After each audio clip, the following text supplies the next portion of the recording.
I made a deal with the devil, and now I'm paying the price. Epilogue. Never believed in the supernatural. Ghosts, demons, devils, those were just fairy tales, meant to scare children and entertain the gullible. But life has a way of proving you wrong when you least expect it.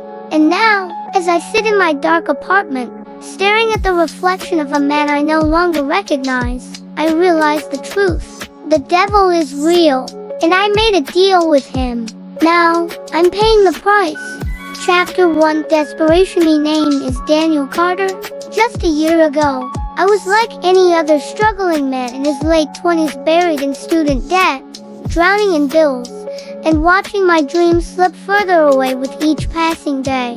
I was once a promising writer, or so I like to believe.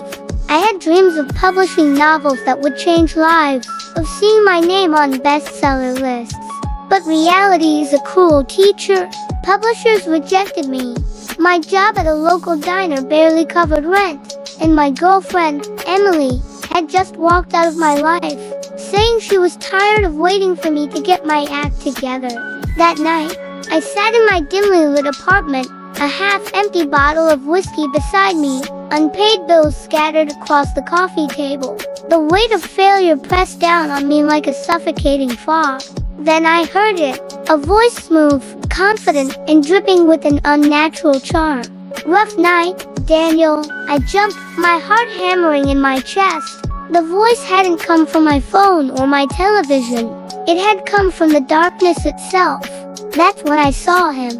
A man, if you could call him that, stepped forward from the shadows. He was impeccably dressed in a black suit, his slicked back hair and piercing amber eyes giving him an almost regal air. He looked human, but something about him was off, too perfect, too precise. Who are you? I stammered. He smiled, a slow, knowing grin. Let's just say I'm someone who can help. I should have screamed, run, done anything but sit there like an idiot.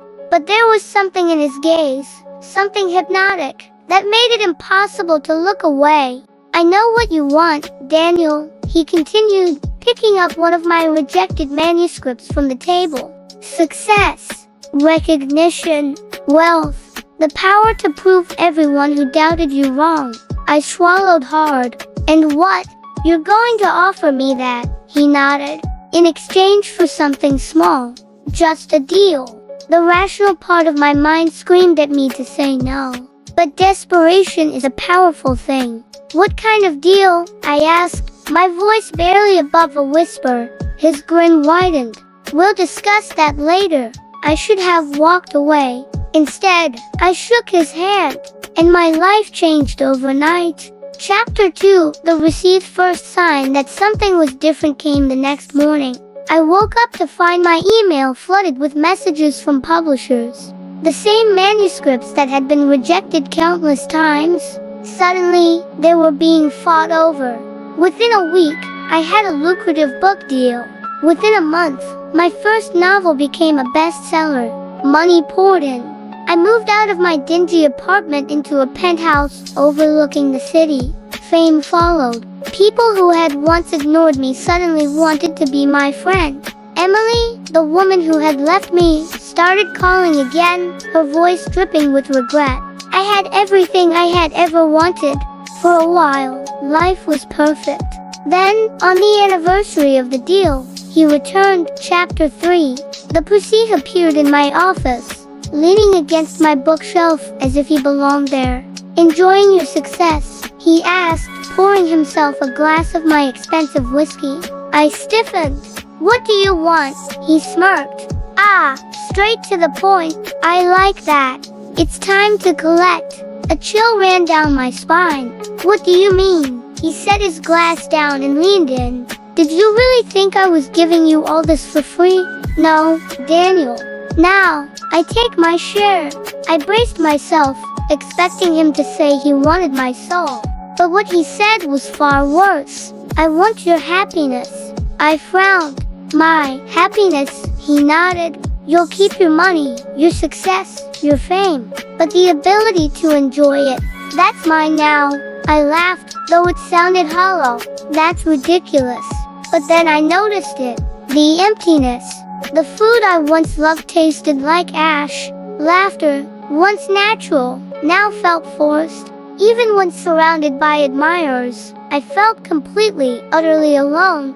Over the next few weeks, I watched my life unravel. Emily came back, but I felt nothing for her. The thrill of publishing, of writing, had vanished. Each day felt like a hollow performance, a puppet going through the motions. I had everything, but I felt nothing. And then, I began to see him. In reflections, in crowds, always watching, always smiling, reveling in my slow descent into despair. Chapter 4. The desperation returns. He tried everything. Therapy, medication, even praying to a God I had never believed in. Nothing worked. Then, one night, I confronted him. "You tricked me," I screamed, slamming my fists on the table. He chuckled. "I never tricked you, Daniel. You wanted success. I never promised happiness." I gritted my teeth. "There has to be a way out." His eyes gleamed. "There is. But it'll cost you." I hesitated. "What do you want?" He leaned closer, his whisper sending chills down my spine. "Someone else." My stomach dropped. "You mean, I have to make a deal on someone else's behalf?" He nodded. "A soul for a soul. A life for a life." My mind raced. Could I really do that to someone else? Condemn them to this fate just to free myself? As I sit here, staring at my own reflection, I realize the terrible truth. I've already made my decision, and soon, someone else will pay the price. Don't forget to subscribe for more amazing content.